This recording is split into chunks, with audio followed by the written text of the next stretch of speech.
many of us, I'm sure you're feeling it. Business is hard.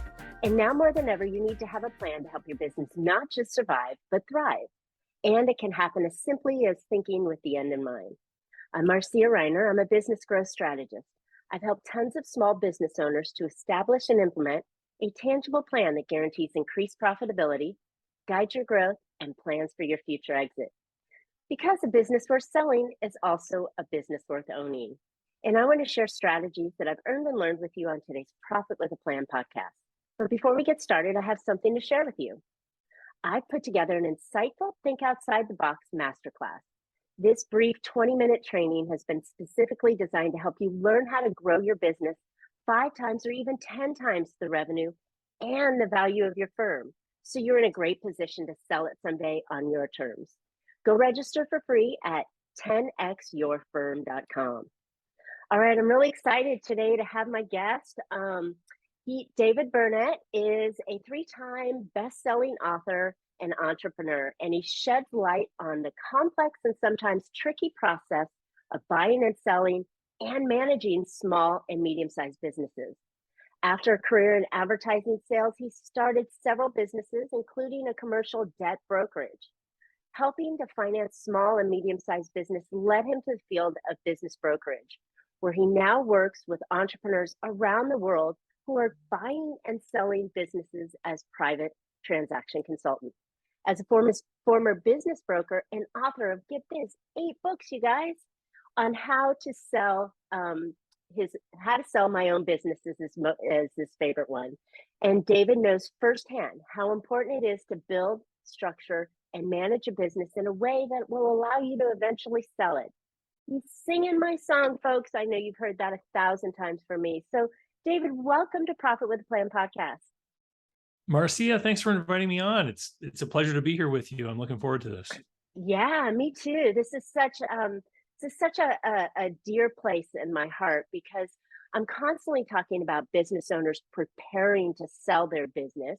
And I wanted to have a conversation with you today on how to sell your business, maybe from the buyer's side and how they look at your business, and give our listeners some insights and ideas on how to prepare so they can have a business that they can eventually sell, as you say.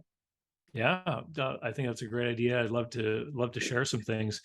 I think that the very first thing that most business owners need to realize if they're going to put their business up for sale one day is, they all want to know, what's my business worth? How much money am I going to get if I'm going to sell this business? And the value that someone's willing to pay for a business is based upon 2 things. Number one, it's based upon the cash flow that the business is creating and the risk profile of the industry that you happen to be in. And so different industries will have different risks associated with them. And then we get the different kinds of multipliers that come out of that. You will often hear people talk about selling a business for a certain multiple of cash flow. And depending on the size of the business and the industry, we might be talking about EBITDA or EBIT or something called seller's discretionary earnings. And we're going to multiply that by a number, and different industries have different multipliers. And so the restaurant industry is going to have a lower multiplier than maybe like an industrial type of business where there's a lot of heavy equipment and machinery involved in the business. And so those 2 things are going to affect what someone's willing to pay. And once they've come up with that price, once they figure out this is what the business is worth to me, then they're going to get to this second big question, which is, will this cash flow continue under my stewardship? And that's when we get into a whole bunch of soft stuff. Are there systems? Where is the goodwill? Do people do business with this company, or are people doing business with the owner who's selling? What are the things that are happening in here? And if I become the owner, will it all transfer directly over to me? Or is there going to be some kind of difficulty in me grabbing the reins from the seller as they depart? And that's where you get into all those conversations about systems and organization and operating procedures and all that kind of stuff. I love it. It's so funny. The business owners, I came into the space from financial planning, and I would sit down with business owners and they'd say, okay, I'm going to sell my business as part of my plan. But yet they never knew what the business was worth. They just had this arbitrary number that they did. And they never knew or they couldn't ensure that they could even sell it, let alone for the amount that they were thinking of. So I love the idea of what you said, that there's two variables. You know, what's the operating of the business, and how could that business, how profitable is that business, and could someone else step in and have that continued cash flow? Those are really important pieces that business owners don't think about. At least in my circle, they're not thinking about. They're thinking, "Oh, Shark Tank, it's 12 times, earnings. Yay." Well, Not and profitable. like most business operators, they're knee deep in operations, and so they see what's going on. They see how their business relates to others in their industry, and they see the opportunities coming down the pipeline, the ways that the business could grow, et cetera. And when a buyer is looking at a business, I'll often get asked the question, do you average a couple of years? Do you look at the most Mhm, recent year, et cetera? And the answer to that question is it depends. mhm, It depends on what those annual performance numbers look like. So if a business has year over year, steady, continuous growth in revenue and earnings, then a buyer might just look at the most recent year because they see a business that's growing quite steadily and they can have a lot of confidence in that if they can see 4 or 5 years of that kind of performance. But if you have a business that is going up and down and side to side and the numbers are going all over the place, well, then buyers are going to either use some kind of average, or they're going to apply a weighted average, or they might, and this is getting back to grade 12 statistics. If you studied this, Marcia, is you look at your data set and you might actually choose to remove outliers, things mhm. that don't fit within the norm of operations. And so for some businesses, if they have an explosive year with 25% growth, and then the next year they kind of get back to the norm that they had before, many buyers will look at that year that had the big growth and they'll just completely remove that from their calculation because there's no evidence that that is a sustainable and regular level of business that a buyer could expect once they take over. And I think you brought up a good point. And to simplify that, sellers think their business is worth a whole lot more, and buyers want to get the best deal. So they're looking for opportunities to reduce the price that you're thinking that you put in your offer. They're looking to cut that down. So they do look for ways to pull the outliers out, to validate whether that income is going to continue. So I like Well, that. it's not entirely about price. And so, a lot of the times when when a business owner builds a business from scratch, especially, they Mhm, may not have experience in buying or selling a business. They may not have been a buyer of a business. So they have trouble sometimes empathizing with what's going on the other side of the table. But it's not so much about price as it is about risk. mm. So let me give you an example. The seller might expect that when they sell their business, they're going to get a big check. But Windfall. the reality is that a lot of small businesses are sold with some degree of seller financing. And Mhm, so if I look at a business and I see an erratic performance over many years, I might agree to the price you want, but because I'm not confident in the business performance carrying on the way you claim it will be, then I might be willing to do the deal at your price, but I might want you to carry 30 or 40% of the purchase price and pay you over time. And that promissory note, that debt instrument, could very well have language in it that allows me to claw back on what I'm going to pay you if the performance doesn't match what you claim it should. And so what that does for the buyer is they say, well, you know what? If I get the business you say that I'm getting, I don't have a problem paying the price. But if it turns out that it isn't so, if it turns out that things don't perform the way you're claiming, then effectively I get a lower price after the fact. So it's kind of mm. like a warranty or a guarantee. And the higher the sellers push the price, the more demanding they are. You might find that buyer willing to pay the price, but expect to have these kinds of conditions and risk sharing tools applied to the deal just because you know the buyer doesn't know the business anywhere near as well as the seller does. Someone who built the business from scratch, who works in it every day, knows everything about the business. The buyer is going to oftentimes take all of their savings. They might even borrow from family and friends. They're going to borrow from the bank. They're going to borrow from the seller, and they're going to put all their eggs in one basket on the calculated risk that everything should work out okay. And Mm, so they're also going to operate the business oftentimes with far more leverage than the seller has ever experienced. You know, Most of these sellers have never had these loans to the degree that a buyer is going to have. And so not only does the cash flow have to work out, the performance of the business has to be maintained, because oftentimes there's not much of a gap of wiggle room for errors, because Right. these buyers are committing to making these debt service payments. Most small businesses, they're what I call asymmetrical systems, meaning that a 10% drop in sales is far more than a 10% drop in profits. It might be a 10% drop in sales, could be a 50% drop in profits. And if you've committed, half of your cash flow to debt service, that means that that buyer now has got to figure out how to feed their family with no money. Right.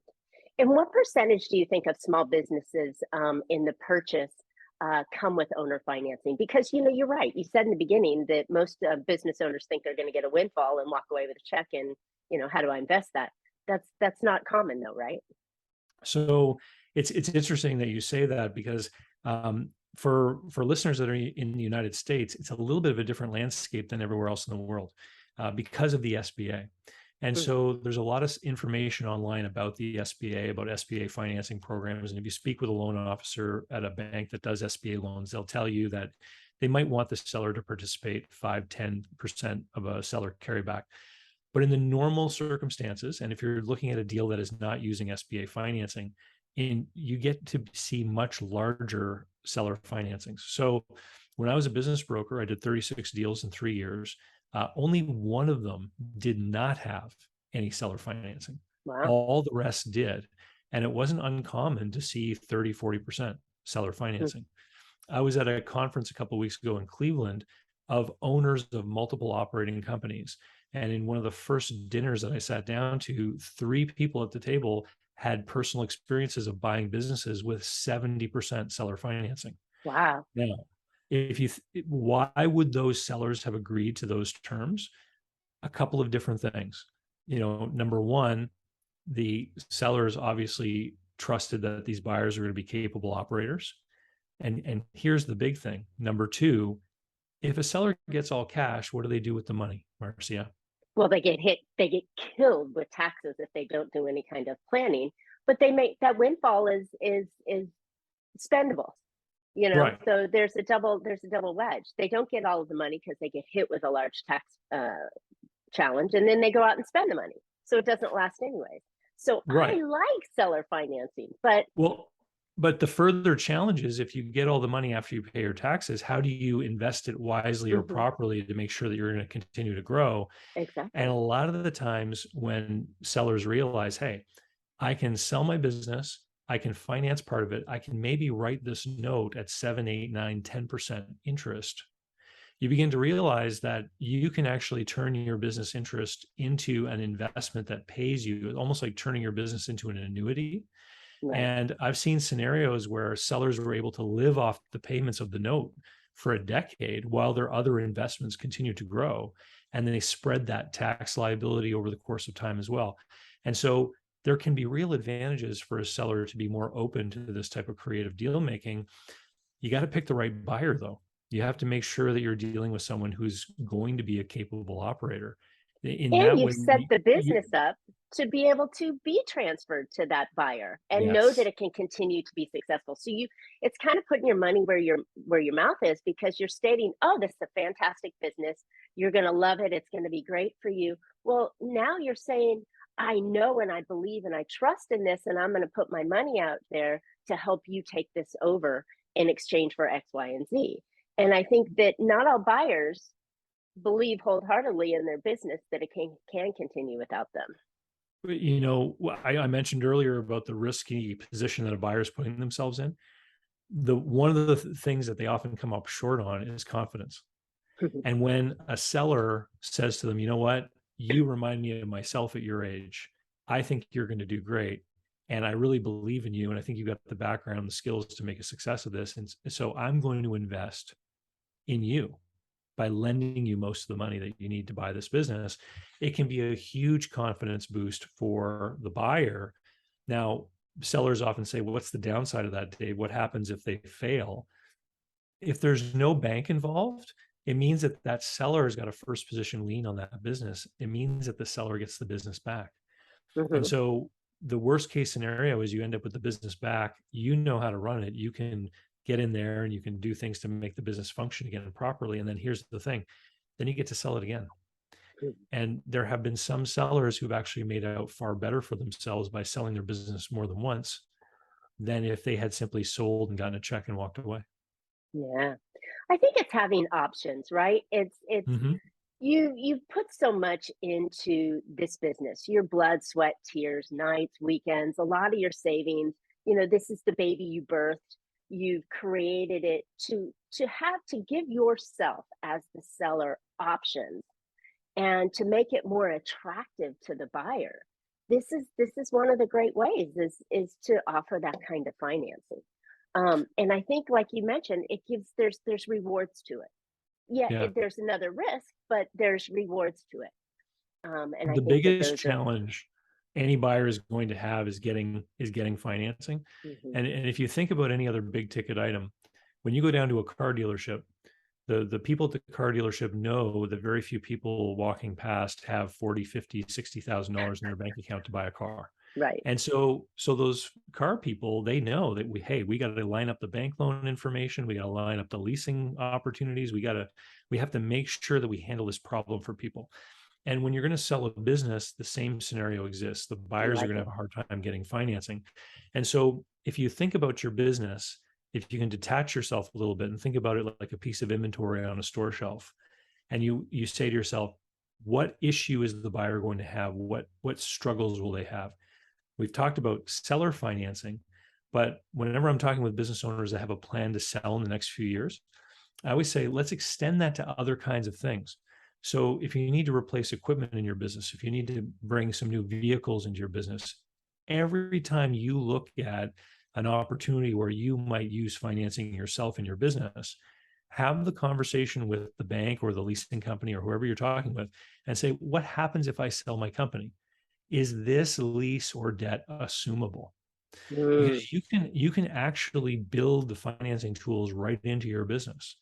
Um, if you were to transfer your company to someone else and you had outstanding amounts due on a lease for a piece of equipment, well, in the traditional asset sales sense, you would take the money and you would pay off the lease. right. Well, if the person can just take over the lease, it's as good as handing you money.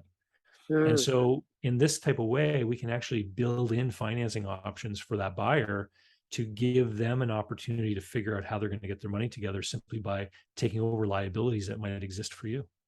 I love it. I love it. Creating options, creating opportunity. Yeah. And these things don't occur overnight.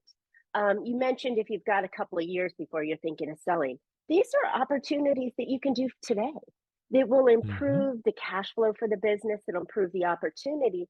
And the longer you've stacked your business in that sale ready mindset, the better you're going to run a business and the better off you'll be in a position to sell it on your terms, right? Because you're stacking the company in a way that makes sense for a buyer to come in and take it over. I love it. Marcia, I love that how you've repeated it a couple times now about how getting your business ready for sale makes it easier to run today. And I echo that sentiment whenever I have the chance, because what most business owners don't realize is that the top 5 reasons why businesses, small privately controlled businesses, go up for sale. The first reason, and this is all based on my experience from my brokerage years and now working as a consultant, I see the same things repeating themselves. Mm. Number one reason, burnout, boredom, and fatigue. And then there's poor health, 16 hours a week divorce. or a day Yeah, working on weekends, right? it'll burn you out. And then there's the poor health, divorce, relationship breakdowns, the need to relocate. So sometimes because of family commitments or your spouse or whatnot, you might have a good business, but now you want to relocate for family reasons. The last one is retirement. So if you think about those 5 reasons, 4 out of 5 of them are things that happen to you that are not planned. Mm. People plan for retirement, they don't plan for those other things. And so too often I've met business owners who've needed my help to try to exit, and they haven't been prepared in any way for any of these things. And suddenly they have this pressing personal need to be able to sell as quickly as possible. And at that moment, it's too late to do this work. Mhm. And then we're looking at, some of those risk management things, like how can we find someone who's going to be capable? A properly organized business with systems and procedures in place has a wide field of potential buyers, because all you really need is someone who has enthusiasm and a willingness to learn. They can learn your systems. But if Hmm. you, for example, are a roofer and you run a bunch of crews and you're doing work all over town, you've got nothing written down, the only person who can buy your business is another roofer. Right. And so you limit the pool of potential buyers, and usually the limited pool means longer time to find the right person. And less money. Yeah. Yeah. And It, less money. it puts you in a Because those tighter position.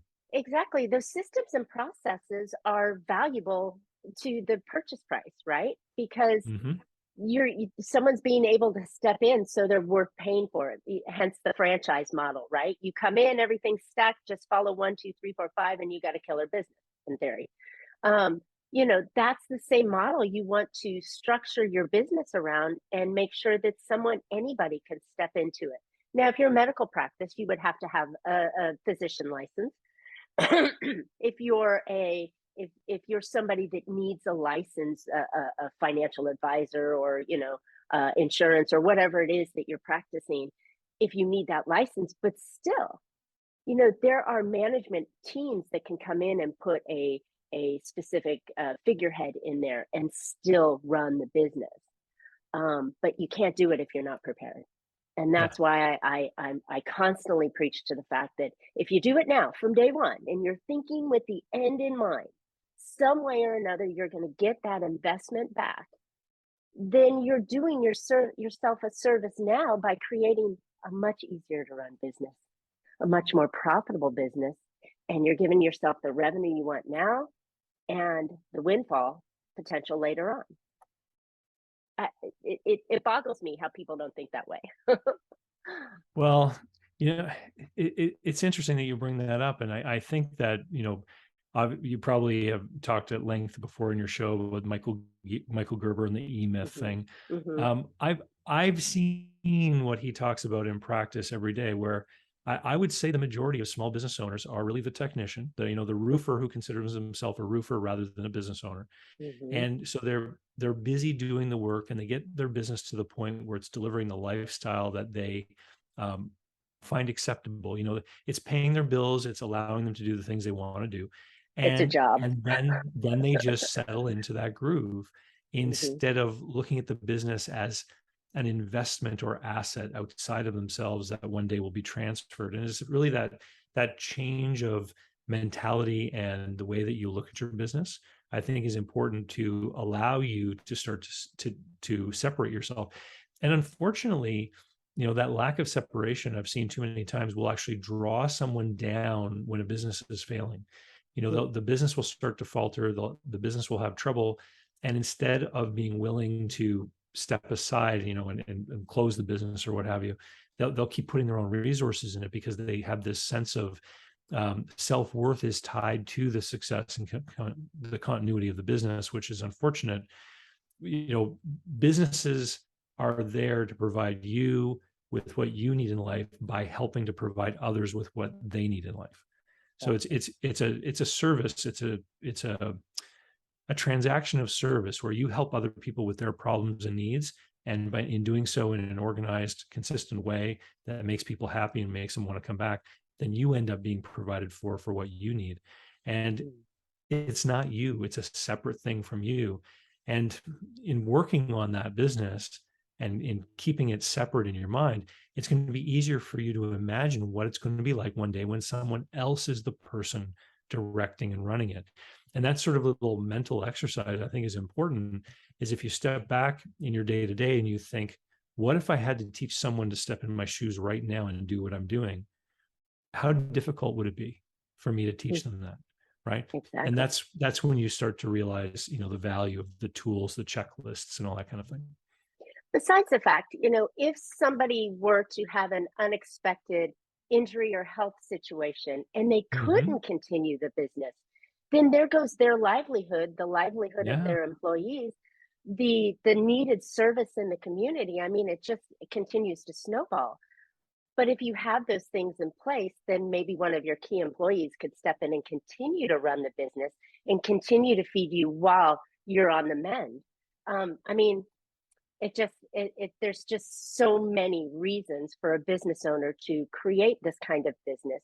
And I love the way that you say that you should think about it as a separate entity. It's not you. It should never be you. Now you could Mhm. be the founder and the innovator and the creator, but it should still be a business and you over here, right? It shouldn't be the same. It shouldn't be intertwined so tightly, I guess. I Yeah. know that sounded funky, but yeah, it's the concepts there, and you should always treat your business. Your business is an entity. That's why they give you an EIN number, because it's not your tax number, it's your social security. It's supposed to be a separate entity. That's why corporations are all created, because it's supposed to be a separate entity.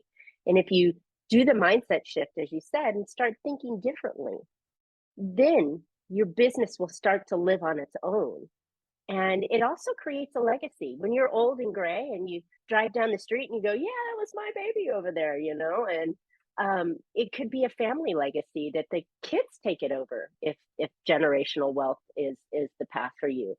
But it is so important to think about that as a separate entity. Wow. Lots of conversations here, David. This has been really good. All right. So we talked about having the business and looking at it from the buyer side. We talked about different strategies that you're going to want to put in place. We talked about financing, which was fantastic. I don't think I've had anybody talk about how to prepare to sell your business so that you know, you can stack it in a way that buyers can come in and plan for that.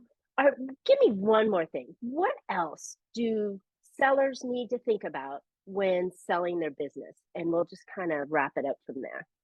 Yeah, sure. So remember how I said that the value of the business is going to be based on the cash flow and the risk in that particular industry.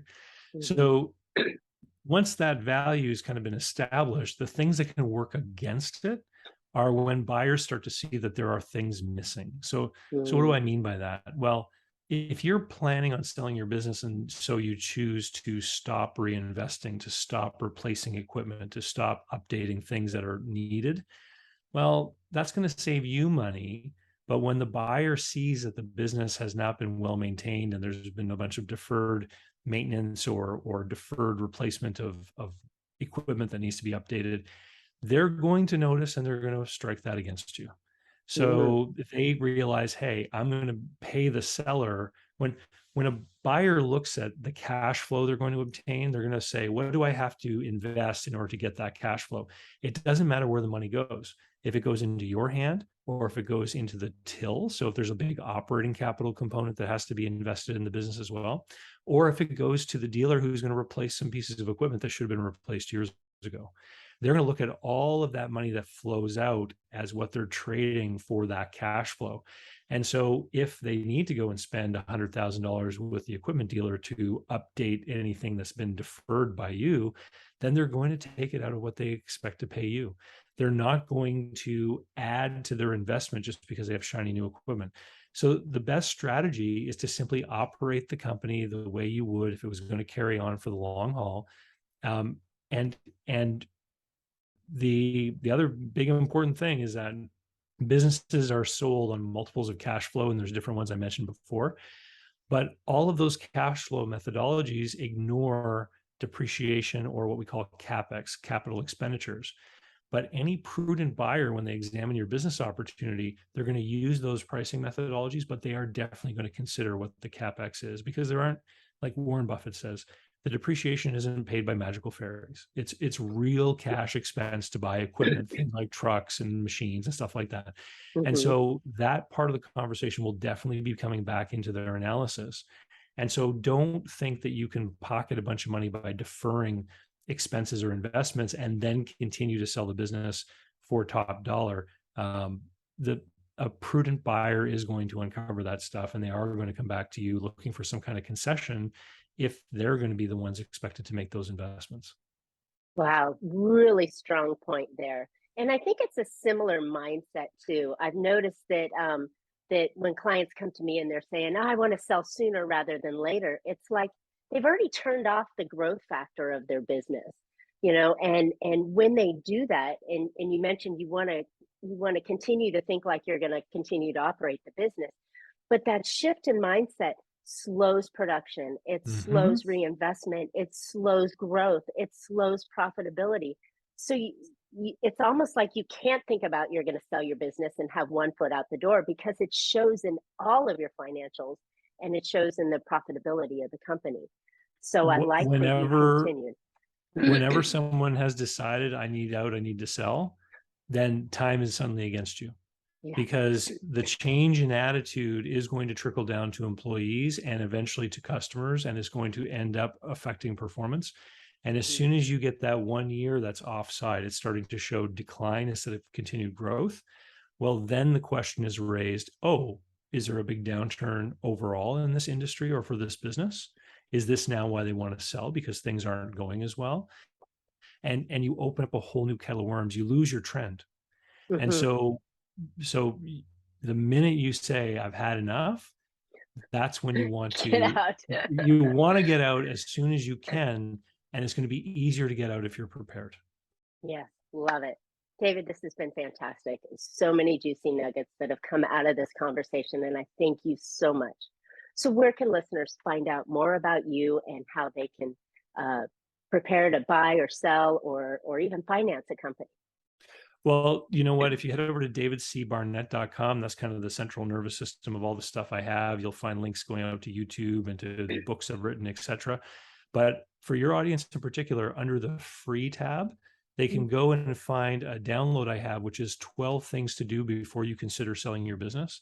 And it will give them sort of a rundown of some of the most common things I've seen people ignore or neglect when they come to want to sell the business. And so there's all kinds of details in there to help you straighten out your thinking about how you should be doing things in the business. And the more time you have, the better. So that means, Exactly. act today, not tomorrow, because some of the things I suggest in there could take you 2 years to sort out. But once they've And, been sorted out, huge advantages for you.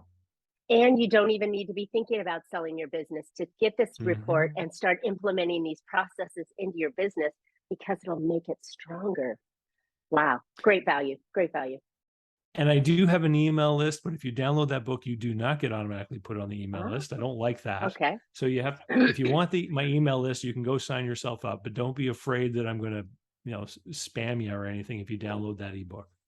Thank you. A lot of folks fear that, but this is such important information, and if you can do it without any risk, as we've been talking about, then it's a great opportunity. And why not get on your email list? You have so much value that you put out in content on a regular basis. That's how I found you, and I think I mean, everybody should be looking your way. So awesome. Awesome. All Thanks for right. saying so, Marcia. Yeah, no problem. So, hey, listeners, I hope you found an idea or two to put into your business that will help you be more profitable now and prepare so that you can sell your business. And it's even more important for you to focus on growing your business. Don't forget to register for my new 20-minute class. It's specifically designed to help you learn how to grow your business 5 times or even 10 times the revenue. And it also increases the value of your company. So you're in a great position to sell it someday in the future on your terms. So some of the benefits are more profit, more free time, and an easier to run business. Go register for free at 10xyourfirm.com. You don't want to miss this class. And David and I would love to hear your questions, feedback. Give us some comments on some of the challenges you're facing. Have you ever sold a business? Are you thinking about buying a business? Ask us questions. David is the expert. So don't forget to subscribe. You don't want to miss the podcast, and you'll get some more information that's coming up. And don't forget to catch Profit With Your Plan on your favorite podcast players. And we're looking forward to more great profitable information on next week's show. So until then, make the plans and be profitable. Thanks so much, David. Thank you.